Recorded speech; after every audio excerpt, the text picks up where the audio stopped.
This video is all about bacon. You're going to need 8 ounces of bacon, cooked and chopped up, and set it aside. Scrape off some of that grease, about 25 grams worth, and 145 grams of room temperature butter. Once you have all that set and ready, what you want to do is put it into a bowl, add 100 grams of white sugar, and at least 160 grams of brown sugar. I prefer the darker kind, gives for a chewier cookie in this.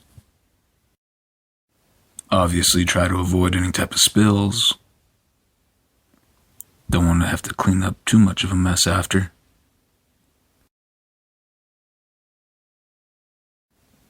Once you have your sugars, your butter, and your bacon grease all combined,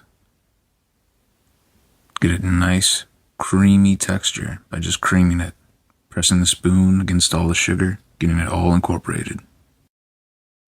This entire recipe is scale-based. If you don't happen to have one, just look up the precise measurements of grams to cups.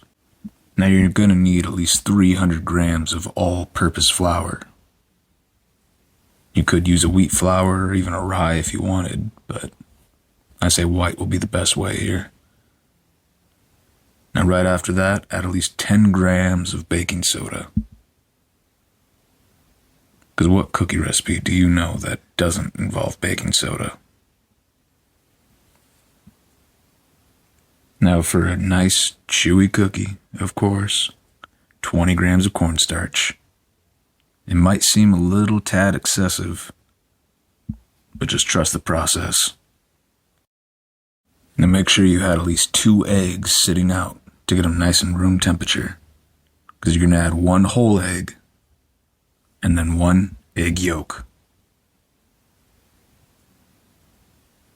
This will add to that depth of flavor. Then once you get that all combined, add that 8 ounces of pre-cooked and chopped up bacon. The smokier the flavor, the better. Now this is where you'll start to add your other ingredients, such as your nuts and your chocolate chips. Now make sure that whatever nut you're using, you toast it first. Altogether, you're going to want it to come out to about 250 grams. Now it depends on you how much chocolate chip to nut ratio you want. Me, I didn't want too much nutty flavor to take over from that bacon, so I only added about 30 to 50 grams worth of nuts. But that chocolate will play so well with that bacon. Now with that nutty texture, ooh, all toasty, yeah. Now your batter might seem a little dry, but trust me on this, it isn't. Once you get your hands up in there and start to mend and mold and shape your dough, you'll see that it's perfect consistency.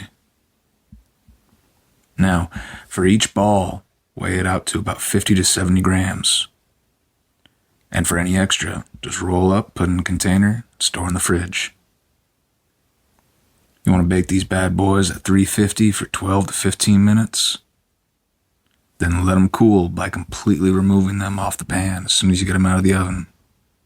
Now if the cookies happen to misshapen while they were cooking, just grab a round glass bowl, swirl it around, and you'll get a perfectly round cookie. Now once you've allowed them to completely cool, you'll notice that golden brown bottom.